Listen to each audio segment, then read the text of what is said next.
Today on Hands On Photography, I'm going to share just an awesome photography tip for you regarding your post-processing. Heck, even before you even click the shutter. Well, let me take that back. I'm not going to share that tip. One of my good friends, professional photographer Steve Brazel, he's going to share this tip. Stay tuned. This is TWiT.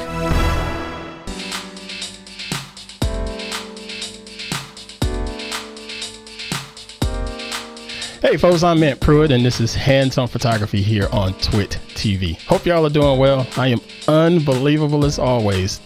Oh my gosh, this episode this week is something different and I just can't wait to share it with you all. But first, let me just do my bit of a preamble for all of you folks out there listening to the show for the very first time. Welcome and thank you to you. But first, go ahead and do me a favor and hit subscribe in whatever podcast application you're enjoying this on. I don't care if it's Spotify, Apple Podcasts, or even our YouTube channel. Go ahead and hit subscribe and go back and check out all of our previous episodes so you can get your learning on around this wonderful world of photography. And once you're done with all of that, go ahead and give me a nice little rating and a star comment and all of that good stuff that's going to help push us up in the podcatcher's wonderful algorithms and help us get a little bit more recognition to the show here and grow the hands-on photography community. So thank you for all of that. And if you're just looking for all of our subscription options, it's available on the website twit.tv/hop. That's twit.tv/HOP for hands-on photography. So now let's go ahead and get started with this week's show because I'm chomping at the bit here, if you will. Well, I put a call out to some of my favorite photographers and said, hey, you know what? Would you mind sharing your number one tip that you'd like to share for photographers, whether it's beginners, whether it's seasoned veterans, or whether it's someone that's just sort of a, enthusiast is just trying to level their game up, or it's just a tip that you can't go without. You're always taking advantage of this tip in your workflow. And to my delight, they all said, heck yes, Ant. So I'm pumped about it. And today I have my man, my good friend, my brother in lens, my brother in whiskey, Mr. Steve Brazel joining us today. Mr. Brazel, how you be, sir? For having me on as always. Hop is one of my favorite shows, and the TWiT network is the de facto network, in my opinion, for podcasts. So I'm happy to be here, buddy. Oh my goodness, dude. You just flatter us so too much, man. Thank you so much for joining me this week. Now, tell people briefly a little bit about yourself and your work, as far as what type of photography you typically like to do before we let you get started with your tip for this week. So I mean, the short version is I'm a live music photographer. I photograph live music. The longer version is what I really consider live music to be, because I also do shoot a few other things. On occasion, I'll shoot martial arts or, that type of thing. It's low light action photography. That's pretty much what I photograph. And if you go to my website, stevebrazel.com, by the way, it's like Brazill, but 2 L's, you'll kind of see the different galleries of the type of stuff that I shoot. Same with Instagram or Twitter. It's at Steve Brazel. Now, I know doing concert photography is quite a bit of a challenge right now, considering the state of the world, but I'm sure you're doing just fine and getting your hands in some other pies and doing some other things creatively, right? Yes, I am. I've got my podcast. I do a podcast as well. Can I mention the name of the podcast? Yes, you may. Okay, so I do the Behind the Shot podcast at behindtheshot.tv.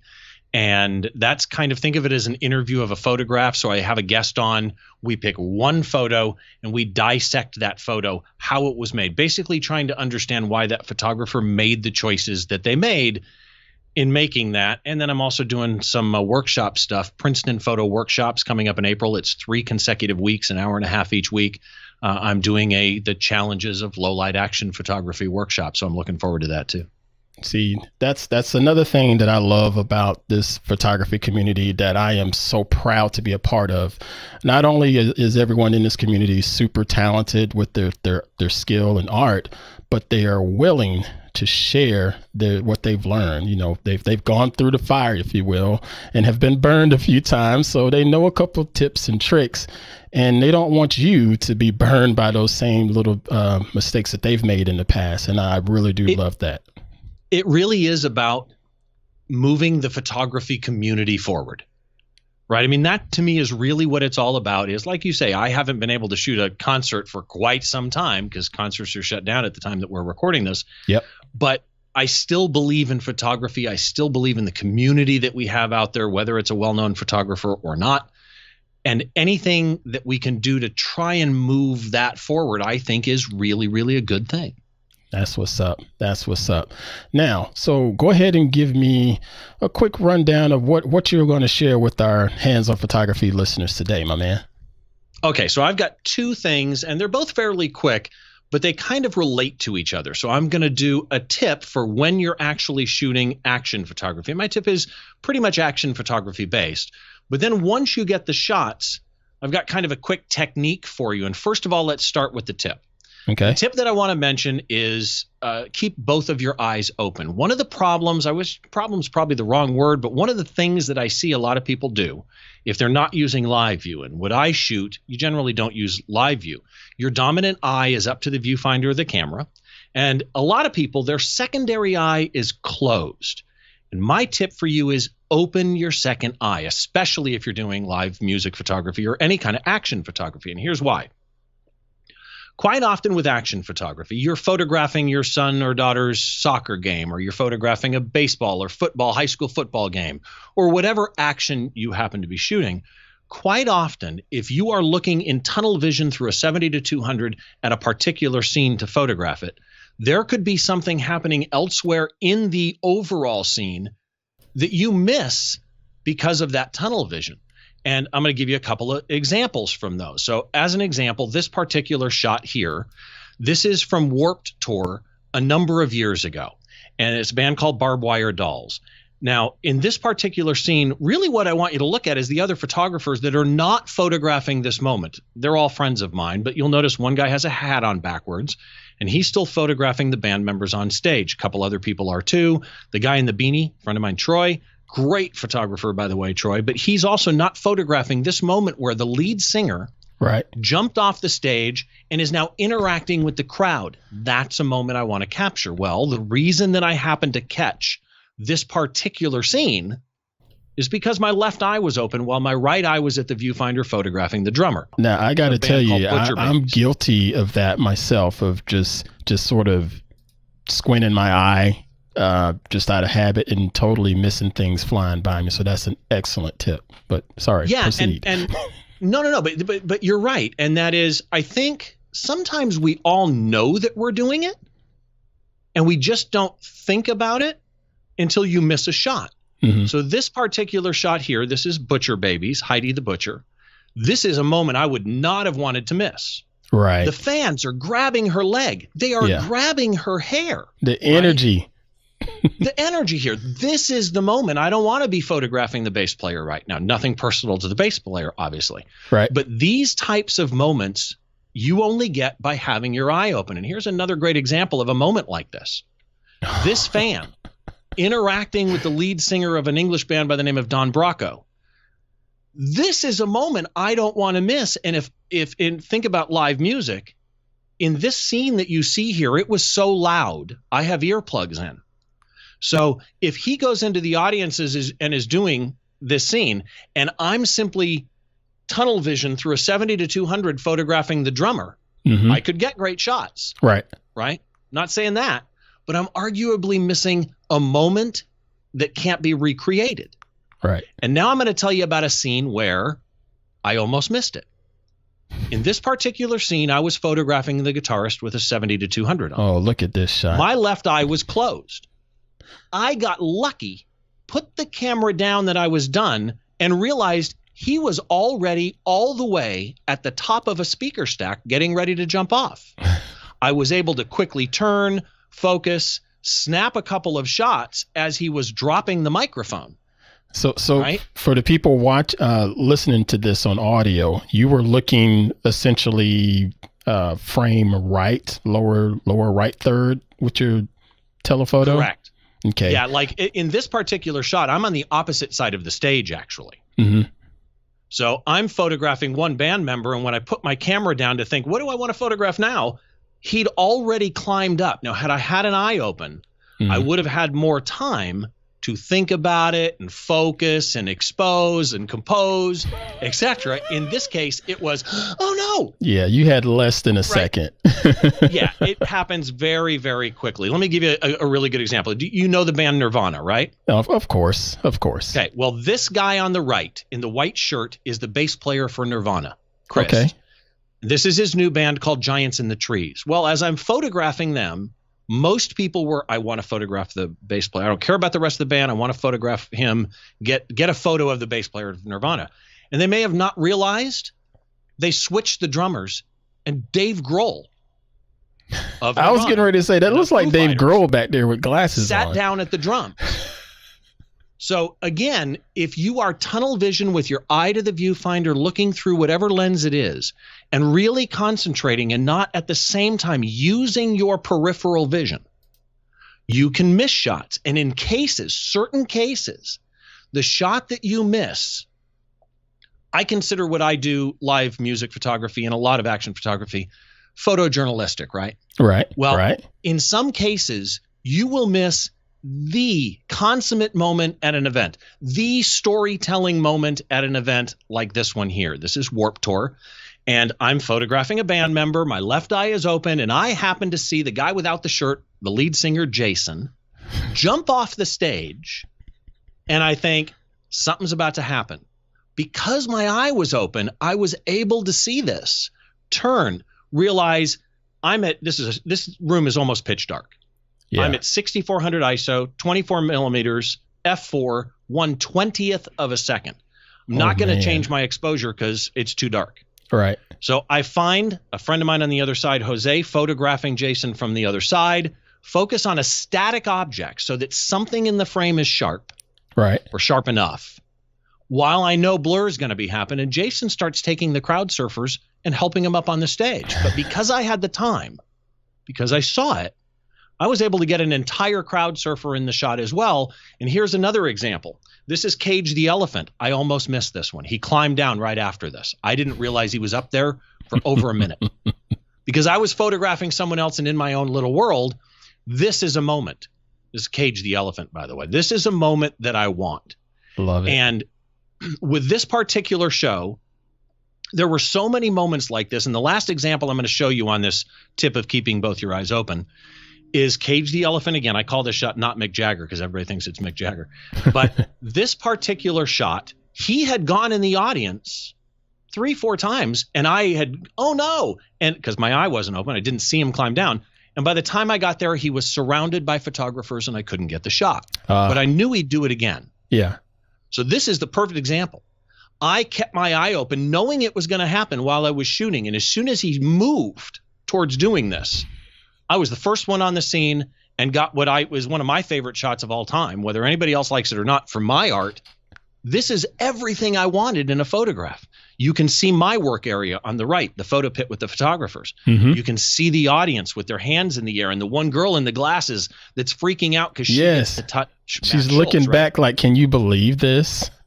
This is that moment that I kept my eye open and got, which leads me to my technique. Mm-hmm. The problem with action photography is exposure changes drastically very quickly. So in this particular shot, I'm exposing for the lead singer, Matt Schultz. But I use a technique. I actually use a radial filter, not a vignette to darken the edges. I'll explain why, but I use a radial filter, and here's why. This is the shot right here before the radial filter goes on, okay? Without the radial filter, this is a totally fine shot. People would love this particular shot if they got it. I do. Matt's exposed, but here's the problem with it. Stage is bright. The pit is bright. The hands in the air are bright, and your eye goes to the brightest item. Now, I could just do a vignette. What's the problem with a vignette? Vignette's more global, corners. Right? It's more global, and it's only exposure, generally. Mm-hmm. I want people to stop thinking of just exposure and think targeted edits. What do I really care about here?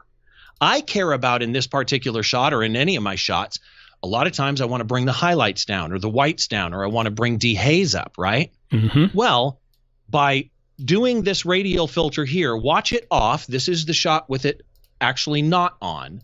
And watch the change as I turn the radial filter back on. Here we go. Ready? You'll see it darken on the sides. Now, that's not just a vignette. Right. In this particular case, I am actually using, and you can see it on the right here, I'm doing 30% minus exposure, some minus highlights, shadows. I'm bringing my blacks down. Mm-hmm. And I'm boosting the dehaze. It's also off-center from what a vignette would be. Some apps let you do an off-center vignette, but Right. Lightroom, the vignette is generally even corners. So let me give you another example of where this comes in handy. This is a band called 1OK Rock from Self-Help Festival. Now let me turn the radial filter off. And again, minor change. Nothing wrong with this shot. Mm-hmm. But here's the problem. It's busy. There's a lot going on. The monitor in the bottom right is bright. I don't care about just darkening. I want the highlights down too, right? Yeah, and see, I'm looking at that image, and the first thing that I thought of was, that's a big old sign back there in the background. It's like, what is that big sign back there in the background? And I know since we're dealing with a concert, I should probably focus more so on the actual artist right there in that scene. But this is pre-post processing though, right? There's processing done here, but like this is done as far as processing, except for this radial filter. And you brought up that poster in the back, the banner. That's key. That's branding for the show, right? Uh-huh. But as soon as I throw a radial filter on, watch how the bass player that's in the air almost jumps 3D towards you. Yeah. Right now Big it's difference. three-dimensional. And what I've done here is only a little bit of exposure, 20, minus 20.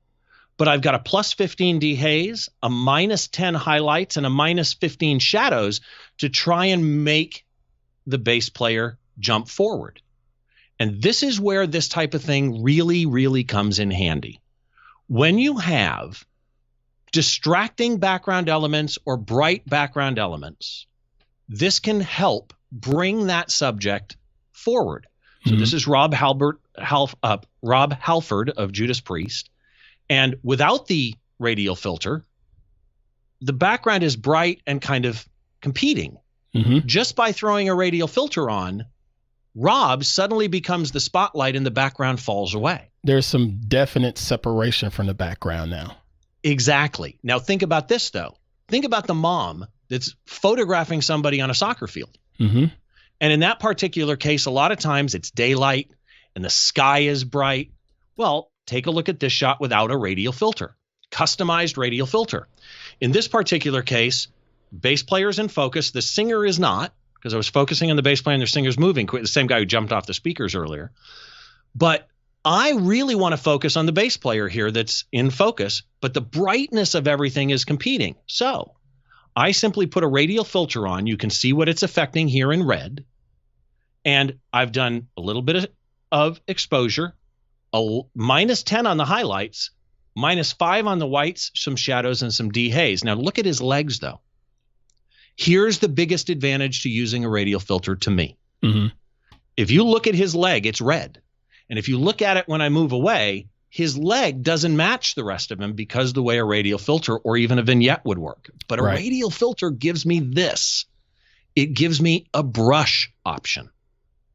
So I can choose a brush, and I can choose the eraser brush, and I can come down here with whatever brush I want, and I can fine tune this mask to bring that leg and that foot back into the foreground, even though it doesn't match the actual mask of that radial filter. Love it.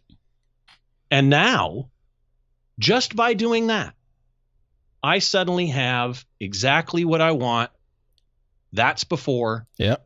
That's after, and his entire body is forward. Total this separation. This is the beauty. Total separation. That's total so separation. Well Let me give you 3 quick examples here that I'll just run through because I know we're limited on time here. All right. This is a totally different use model. I have absolutely no problem with this shot before the radial filter. It's done. Except there's metal in the scene on the drums that are reflecting highlights. Yep.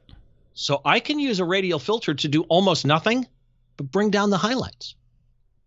Just that simple. Much more effective than just the exposure of a vignette. Yep. Same with Gene Simmons here. I don't want to mess up those background lights. I don't want to mess Gene up. Gene's exposed. He's not changing. Right. But by putting this particular radial filter on, I can keep the brightness of the spotlights, but bring the shadows, the blacks down. Adding more contrast there. I have saved this as a concert vignette, my default setting, although I change it. I can go to a brush. And in a brush, an adjustment brush, not a radial filter, I can use my same settings, Raz Concert Vignette Medium. I also have a high. And I can come over here and just add a little bit extra to the dark areas to make just to further the redefine separation of those lights pop out just a hair more. That's because I'm using all the settings, not just the exposure of a vignette. And just to finish this off, don't think it has to be action photography. Mm-hmm. It can be portraiture. Mm-hmm. This particular portrait, this is a guy by the name of Chase Walker, good friend of mine, an amazing blues guitarist. Oh, this is beautiful. It's daylight. This is beautiful. I just brought the exposure down and added a flash to this, but it's daylight, but I wanted it to feel more moody. So I threw on this vignette, or I should say this radial filter here. Right. And I got this effect of nighttime. And again, that brush effect with my radial filter, I can say brush, erase, and I can go, you know what? I want this water to just show up a little teeny bit. And I can customize the look that I get by erasing. That's the advantage to a radial filter over a vignette or anything else. So there's my tip and my trick.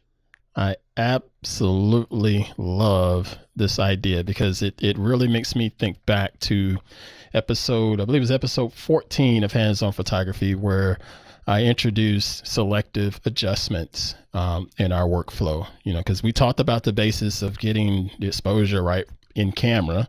That's the first thing you want to do. And then when you get into post-processing, we talked about all of the basis of handling exposure, handling contrast, so on and so forth. But every now and then, if you really want that subject to pop, you really got to dive into some of the selective adjustments. And you bringing out that adjustment brush just makes my heart sing. I love the selective adjustments. You and I have had the conversation before that noise reduction is a great example. I use these for noise reduction. I don't want to noise reduce the person because they're not bad. Right. But the black, dark backgrounds I do. So I'll radial filter and noise reduce everything outside the oval. Smooths it out. Right? It's, super easy. I love it. Well, Mr. Brazel, my man, thank you so much for this. This has been such a great set of tips, built into this episode, especially the one with just keeping that eye open. Because again, I know I'm guilty. I do it from time to time. And every now and then when it happens to me, I can hear a certain person that I've met online slapping me on the wrist. Open your eye, Ant. You know better than that, And it makes a big difference. And there's nothing more frustrating than turning your head and going, yep. And that moment's gone because you didn't see it. Which that's right. I just got to say. Now, that said, let me say one thing. If you miss it, don't get down on yourself. We've all done it. There's a quote that I absolutely love. It's from a guy by the name of Stephen Furtick, who I do not know who that was until I heard this quote and looked up who did it. But I love this quote because this really is where I kind of hope all of this stuff that I mentioned takes people. The reason why we struggle with insecurity is because we compare our behind the scenes with everyone else's highlight reel. You see every shot you take. You only see the shots people are willing to post publicly that others take. Go easy on yourself. It's the journey, not the destination. Well said, my man. Well said. So we're going to go ahead and get on up out of here for this week's episode of Hands on Photography. Mr. Brazel, thank you again. This has just been great. Tell everybody one more time where we can find you online. So my website is stevebrazel.com. That's like the country Brazil, but 2 L's. So stevebrazel.com. It's at Steve Brazel on Instagram. It's at Steve Brazel on Twitter as well. The podcast Behind the Shot is behindtheshot.tv on YouTube. And by the way, it's Behind the Shot TV on Twitter or Instagram. And the website is behindtheshot.tv. No .com, just .tv. On YouTube, Behind the Shot is at Behind the Shot.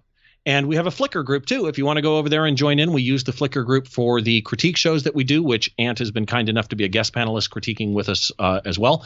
And it's Behind the Shot group on Flickr. And I hope to see you at one of those.